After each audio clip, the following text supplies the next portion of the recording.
la filosofía como madre de toda emancipación. ¿Por qué es Heidegger el más importante filósofo del siglo XX? ¿Hay nazismo en Ser y Tiempo? Domingo Faustino Sarmiento, y el libro más excepcional, Facundo, Civilización y Barbarie, el gran libro sobre América Latina. Y lo que dice Sartre en una de sus más bellas frases: un hombre es lo que hace con lo que hicieron de él. Foucault va a decir: el hombre ha muerto. Si se piensa en filosofía, lo que se piensa es la totalidad.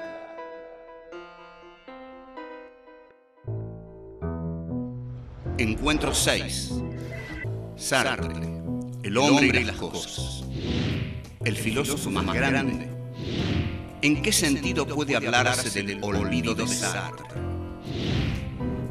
¿Quién fue Sartre? ¿Cómo entiende Sartre a la conciencia?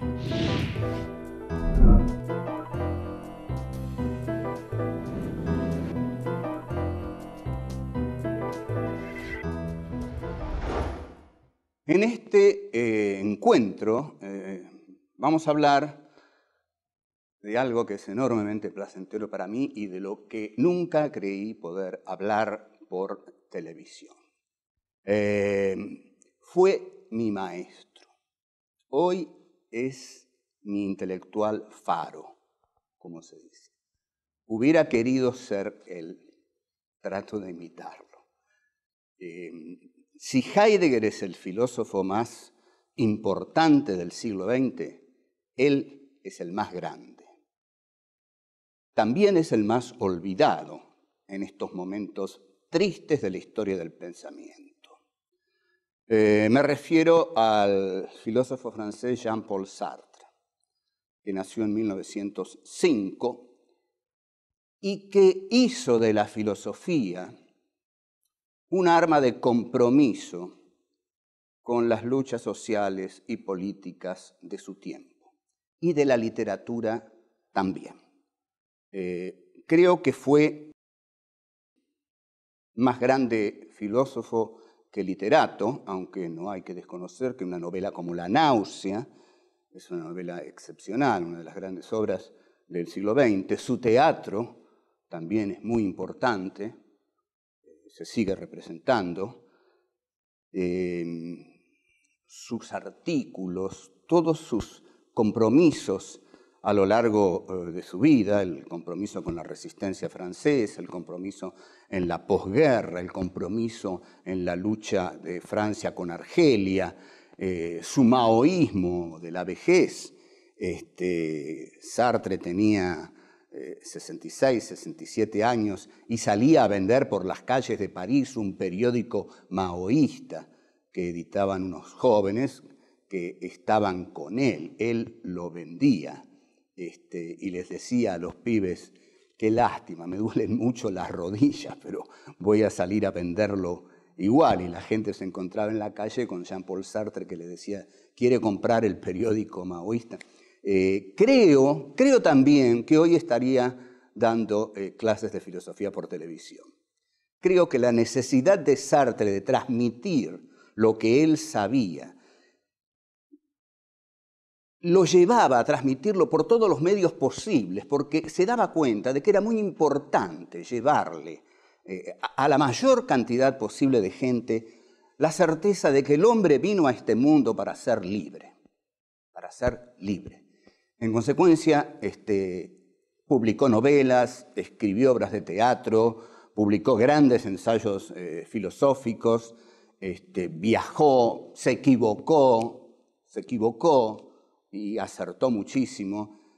Y es también algo inusual entre los filósofos, un escritor excepcional, un estilista maravilloso, un gran escritor que ganó el premio Nobel a comienzos de la década del 60 y, como era Jean-Paul Sartre, lo rechazó.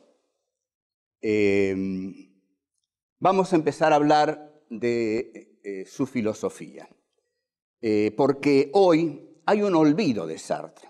Hay un olvido de Sartre. ¿Por qué Sartre está olvidado? Bueno, porque Sartre les dice a los señores filósofos académicos de hoy les dice, miren, la filosofía no es para apoltronarse en las universidades, la filosofía es para sacarla a la calle, la filosofía tiene que comprometerse con el barro de la historia. Yo acabo de sacar un libro de 800 y pico de páginas que se llama La filosofía y el barro de la historia, y es un título sartreano, la filosofía y el barro de la historia. La filosofía está para ensuciarse, no está para los papers académicos, digamos, para los congresos internacionales a los cuales los filósofos viajan en clase business, por ejemplo, y cobran sueldos muy buenos en las universidades del primer mundo, y acá, bueno, digamos, siguen linealmente lo que viene desde las universidades del primer mundo.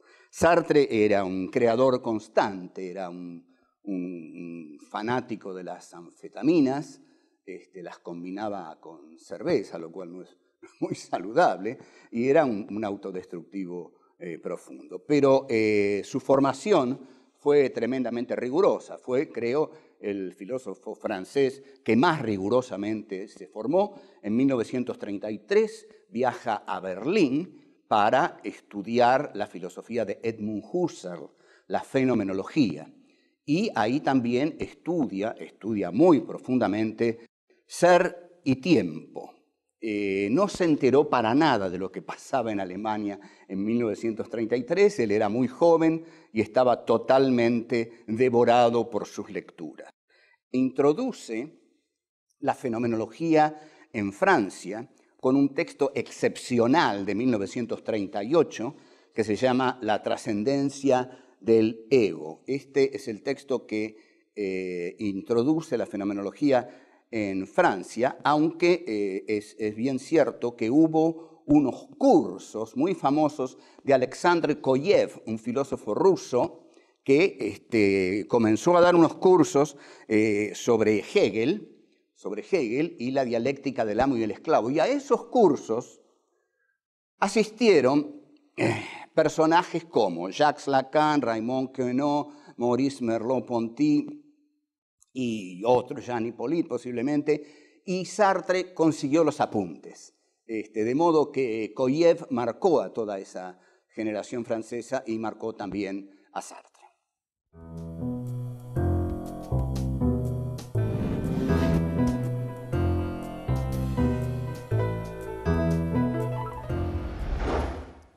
Podemos ver un poco el olvido de Sartre en un pequeño intrascendente episodio que me pasó y que voy a contar brevemente. Hace un par de años se publicaron en Alemania 2 novelas mías y salió una crítica, y la crítica, con un afán realmente de elogiar al autor de las novelas, que era yo, decía el Umberto Eco argentino. Yo me sentí mal. Dije, ¿qué Umberto Eco argentino? El Sartre argentino. Si me dicen algo, díganme el Sartre argentino. Aparte, nunca me creería el Sartre argentino porque no tengo honestamente, ni el 10% del talento que tenía Sartre. Pero si uno busca algo, quiere ser Sartre, no Umberto Eco, digamos. Pero también eso revela el olvido de Sartre. Cuando tuvieron que pensar en un tipo que escribía ensayos y novelas, o teatro, en fin, pensaron Umberto Eco y se olvidaron de Sartre, que era el filósofo que dio entidad a ese personaje filosófico, ¿no? Que abarca todos los géneros, que está en todas las situaciones, que se compromete políticamente. Bueno, Sartre estuvo en la resistencia francesa, estuvo brevemente en un campo de concentración, y publica su obra cumbre, hasta ese momento, El ser y la nada, L'être et le néant, en 1943. Esa obra llega a la Argentina, traducida medianamente por Miguel Ángel Virasoro, en 3 tomos, y acá la cosa explota. El existencialismo arrasa en Francia y en la Argentina, ¿no? Que es un país muy inquieto. En Francia fue el movimiento filosófico de moda de la posguerra y Sartre era su gran estrella. Como dice Gilles Deleuze en un artículo que se llama Fue mi maestro, muy lindo artículo de Deleuze en el que reconoce Fue mi maestro, y dice Sartre revolucionó todo. Salíamos de la guerra, todo era terrible, sombrío, y empezó a revolucionar todo, a agitar todas las aguas. Sacó L'État moderne, los tiempos modernos, una revista mítica, excepcional, comenzó a polemizar con todos, escribió reflexiones sobre la cuestión judía, uno de cuyos párrafos dice, y escuchen bien el estilo de Sartre: si el judío no existiera, el antisemita lo inventaría. Bueno, este estilo contundente, compacto, que golpea, era el estilo de Jean-Paul Sartre. Bueno, están las caves existencialistas, los sótanos, la cantante Juliette Gréco, para la cual Sartre hasta escribe una canción, bueno, forma una pareja abierta con la escritora Simone de Beauvoir, la autora de El segundo sexo, y aquí en la Argentina lo reciben muy creativamente Oscar Mazota, la gente de la revista Contorno, y por ejemplo Sebrelli, Juan José Sebrelli, en ese momento muy joven y todavía sin haber adherido a López Murphy y a otros que adhirió después, porque bueno, no habían aparecido todavía, pero en ese momento era muy joven y estudió bastante bien a Sartre, tanto que uno no se explica, habiendo estudiado también a Sartre, cómo hizo otras cosas, pero no importa. Ahí estaba en un buen momento Sebrelli, que después escribiría su Buenos Aires, vida cotidiana y alienación, estaba Ramón Alcalde, estaba David Viñas. David Viñas yo también tendría que decir que David Viñas fue uno de mis maestros, porque David Viñas es un discípulo, es un sartreano argentino, ¿no? David Viñas escribe Literatura Argentina y Realidad Política, que es un fundamental ensayo argentino sobre literatura, y escribe, por ejemplo, Los dueños de la tierra, Dar la cara, que son dos excelentes novelas de David que a mí me gustan mucho. Bueno, Sartre, lo que decía Sartre era, digamos, tenido muy en cuenta. Por ejemplo, en La batalla de Argelia, la película de Guido Pontecorvo, se muestra al general Mathieu, que es el general Massou, en realidad, el represor de los insurgentes argelinos, que los periodistas se le acercan y este general dice a los periodistas: ¿y qué está pasando en París? Y le dicen: y Sartre sacó otro artículo contra usted. Y el tipo dice: me pregunto por qué los Sartre están siempre en la vereda de enfrente. Y un periodista le pregunta: ¿usted lo admira? No sé, pero me gustaría tenerlo conmigo. Y la frase es muy interesante, porque ser Sartre es estar siempre en la vereda de enfrente.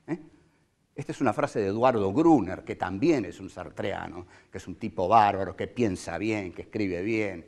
Es un apasionado sartreano, Gruner. Y Gruner dice: ser Sartre es estar siempre en la vereda de enfrente. Eso es ser Sartre. Es decir, ser Sartre es un tipo que está siempre contra el poder, que no por un capricho, sino porque considera que la filosofía debe ser el ejercicio de la libertad. La filosofía de Sartre es la filosofía de la libertad del sujeto. El sujeto es libre y el sujeto, al ser libre, siempre puede cambiar la historia. Por eso uno ama a Sartre, porque Sartre dice esto: el hombre vive alienado, pero antes de alienarse fue libre. Es posible la alienación porque antes existió la libertad. Lo que hay que hacer es volverla a conquistar. ¿Qué le parece esto? Notable.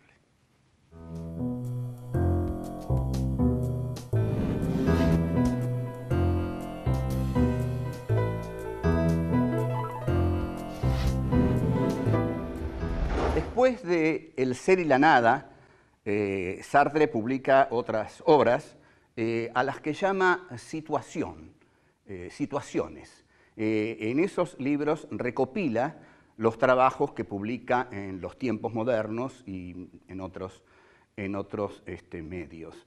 Pero la obra que le sigue a El ser y la nada es una obra cuya historia merece contarse. y define al personaje que era Sartre, que era esencialmente feo, que era petizo, que tenía un ojo desviado, que era pelado casi, no tenía mayores encantos personales. Era, sin embargo, un gran mujeriego, que, digamos, esto no tiene mayor importancia, pero bueno, es parte de lo que él era y de su relación con Simone de Beauvoir. Era una relación abierta. Durante muchos años, la relación de Sartre con Simone de Beauvoir fue un ejemplo de relación, ¿no? La relación de dos personas intelectualmente brillantes que se respetaban y posiblemente se amaran, pero que se daban libertad la una a la otra. Entonces Sartre le decía, Simone, esta noche voy a salir con una alumna, y Simone le decía, salí, yo voy a salir con un alumno. Bueno, esto en la década del 50 era realmente, década del 50, si hay década de moralina acentuada, es la década del 50. Bueno, pero Sartre y Simone eran así una pareja emblemática de la libertad de la pareja. Luego del Ser y la Nada y de distintos trabajos que va publicando, algunos fundamentales como Materialismo y Revolución, lo que publica Sartre es el prólogo a las obras completas del poeta homosexual Jean Genet. Ahora bien, lo que tiene de curioso este prólogo es que las obras de Jean Genet están recopiladas en 2 tomos. Digamos que entre esos 2 tomos tienen unas 400 páginas. El prólogo de Sartre tiene 800 más o menos. O sea, el prólogo de Sartre, el prólogo a la obra completa de Jean Genet, es más largo que toda la obra completa de Jean Genet. Este era Sartre, y el Saint Genet, comediante y mártir, es un monumento de la cultura del siglo XX. Hay otra anécdota con el director norteamericano John Huston, que va a Francia a filmar la película Freud, que va a protagonizar Montgomery Clift, y bueno, ¿a quién va a llamar? Llama a Jean-Paul Sartre. Sartre lo va a ver, y John Huston le dice, Monsieur, necesito un guión cinematográfico. Sartre había escrito algunos guiones cinematográficos, algunos se habían filmado. Entonces Sartre le dice, muy bien, dentro de 3 días yo le voy a traer el guión cinematográfico que usted me pide. Yo hice un montón de guiones, la verdad casi 40. Cobré, no todos, pero 15 se filmaron y unos cuantos conseguí cobrarlos. Un guión cinematográfico, 120, 130 páginas, digamos. Sartre le lleva a John Huston un guión de 700 páginas para hacer la película sobre Freud. Huston, cuando ve el guión, dice, este hombre no tiene la más mínima idea de lo que es el cine. Le había llevado una obra monumental sobre Freud en 3 días, 4 días. Entonces Huston comienza a hablar con Sartre y dice, mire, yo no puedo filmar esto, voy a sacar una película de 25 horas con esto. Sartre sigue hablando con él y de pronto le duele una muela. Entonces le dice a Huston, Mr. Huston, ¿no puede llamar a un dentista? Huston, atónito, llama a la gente del hotel, viene un dentista, le saca una muela, mientras él sigue hablando con Huston, el dentista se va y él sigue hablando con Huston y se va a su casa. Entonces Huston dice, por supuesto, que era una muela para Sartre. Para Sartre todo era pensar, una muela no era nada, que viniera un dentista y se la sacara. Bueno, luego del Saint Genet, que es esta obra gigantesca, genial, que trata el tema de la bastardía, que yo usé muchísimo para el guión de Eva Perón, porque Eva Perón es una bastarda, y en el guión de Eva Perón dice todo el tiempo, quiero completarme a mí misma, quiero darme el ser, no quiero ser más una bastarda. Bueno, ese es el análisis que hace Sartre en el Saint Genet. El concepto de bastardía es fundamental en Sartre porque el ser nunca llega a completarse en el existente. Entonces, todos somos bastardos. Hacia mediados, fines 57, 58 de la década del 50, publica la Crítica de la razón dialéctica, Critique de la razón dialéctica, que es para mí su obra más excepcional, y luego sufre una tremenda agresión por parte de todo el movimiento estructuralista, postestructuralista.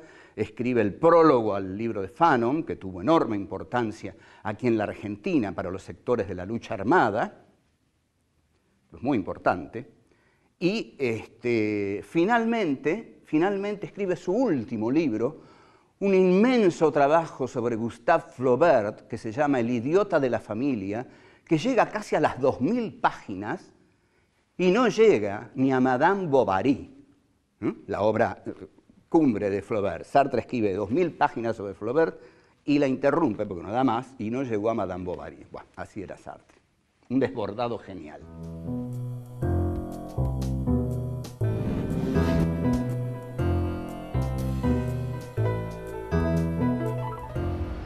El problema con Jean-Paul Sartre, desde el comienzo, fue que muchos creían ser existencialistas y ser sartreanos porque habían leído sus novelas, porque habían leído La náusea, Los caminos de la libertad, porque habían leído las obras de teatro, ¿no? Las moscas, A puertas cerradas, muchas obras de teatro. Escribió esto El diablo y Dios, estoy olvidando muchas. O habían leído una pequeña conferencia de Sartre que se llamaba El existencialismo es un humanismo. Estaban todos contentos, somos todos existencialistas, somos todos sartreanos, pero no sabían nada de Sartre, porque para conocer a Sartre había que leer su filosofía, y la filosofía de Sartre es realmente muy difícil. Así que estaba lleno de existencialistas que no sabían un pito sobre su maestro, digamos, sobre la figura que los iluminaba. Entonces, cuando se pusieron a hacer el esfuerzo de leer La trascendencia del ego o El ser y la nada, se asustaron mucho, dijeron, no entiendo nada de esto, y ahí no dejaron de ser sartreanos, seguían hablando de las novelas, ¿no? Pero es un autor que en sus textos filosóficos requiere enorme esfuerzo para ser aprendido. Así que vamos a ponernos muy serios y a tratar de transmitirlo. La trascendencia del ego es un texto de 1938 que, tal como lo indica su título, habla de la trascendencia de la conciencia. Sartre es un filósofo de la conciencia, es un fenomenólogo, es un filósofo que parte de la intencionalidad de la conciencia. ¿Esto qué quiere decir? Lo había aprendido en Husserl, el creador de la fenomenología, en Ideas 1, Ideas 2. Esto quiere decir que la conciencia nunca reposa en sí, no es el sujeto kantiano. La conciencia siempre está intencionando sobre el mundo. No tenemos algo, una subjetividad en nosotros mismos, sino que nuestra subjetividad, nuestra conciencia intenciona sobre el mundo, es pura intencionalidad, está arrojada sobre el mundo. Vamos a dar un ejemplo que da Sartre. Da este ejemplo y da el ejemplo con el tranvía. Bueno, pongamos el tranvía, en la época de Sartre había tranvías. Sartre dice, cuando yo corro un tranvía para alcanzarlo, soy conciencia corriendo tranvía. No soy otra cosa. Conciencia corriendo tranvía. Porque la conciencia es conciencia de sí cuando es conciencia de mundo. Y el D lo pone entre paréntesis. Solo puedo ser conciencia de sí porque tengo conciencia de mundo. La conciencia y el mundo son correlativos. No hay una conciencia por... Esto es fundamental. No hay una conciencia por un lado y un mundo por otro. Hay conciencia, mundo. Cuando yo corro el tranvía, hay conciencia, tranvía. Si en el momento de correr el tranvía yo digo, yo estoy corriendo el tranvía, lo perdí al tranvía, lo perdí. Porque ahí aparece el momento del yo, que es el momento de la reflexión, dice Sartre. Nadie puede decir yo estoy corriendo el tranvía, porque yo es un momento derivado. Yo es un momento en el cual uno toma conciencia de que uno es un yo. Pero cuando uno corre al tranvía, no está consciente de yo estoy corriendo el tranvía. Es correr al tranvía que quiero alcanzar, correr conciencia corriendo tranvía, ¿no? Entonces, cuando aparece el yo, es por la reflexión. Yo estoy corriendo el tranvía, pero si digo yo estoy corriendo el tranvía, seguramente me detengo y el tranvía se va. La conciencia es correlativa con el mundo. Hay conciencia de sí porque hay conciencia de mundo. Esto quiere decir que la conciencia está en riesgo en el mundo. La conciencia está en riesgo en el mundo. Gran frase de Sartre. La conciencia no es un lugar tranquilito como eran las filosofías idealistas. La conciencia se juega en el mundo porque está arrojada al mundo. No existe en ningún otro lado más que arrojada al mundo, entre las cosas, entre los hombres, en riesgo, en peligro. Esa es la concepción de la intencionalidad de la conciencia. Esta conciencia tiene un puro compromiso con el afuera. No hay un adentro. Sartre a las filosofías del adentro las llama las filosofías digestivas. Filosofías digestivas. La filosofía sartreana no es una filosofía digestiva. Es, si me lo permiten, es una filosofía, bueno, no, es una filosofía intencional. Es esta intencionalidad de la conciencia que consiste en arrojar a la conciencia hacia el mundo lo que va a definir a la conciencia. Pero, ¿dónde encuentra su unidad la conciencia? La conciencia encuentra su unidad en las objetividades del mundo, en las cosas del mundo. Entonces, no estoy yo por un lado, ¿no? El sujeto del idealismo filosófico que va a constituir al objeto para ese sujeto. En Kant, ustedes recuerdan que Kant decía solo hay objetos para un sujeto, y el sujeto nociológico kantiano era el sujeto que reinaba sobre la realidad, que constituía la realidad. Bueno, la conciencia sartreana, nada de eso, está arrojada al mundo, no constituye ese mundo, está ahí arrojada, pero arrojada también hacia sus proyectos, porque el hombre es proyecto en Sartre, es puro proyecto, y al estar arrojado al mundo, está arrojado al mundo porque es un ser proyectante. Entonces, esa conciencia que está en el mundo está en peligro entre las cosas y entre los hombres. En los próximos encuentros vamos a seguir con Sartre para placer de todos nosotros, eso espero y no dudo que así va a ser.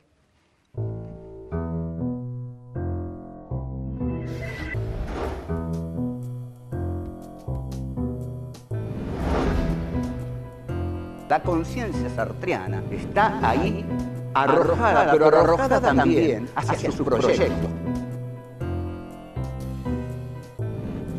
El sujeto es libre y el sujeto al ser libre siempre puede cambiar la historia. El hombre vive alienado, pero antes de alienarse fue libre. Es posible la alienación porque antes existió la libertad. Lo que hay que hacer es volverla a conquistar.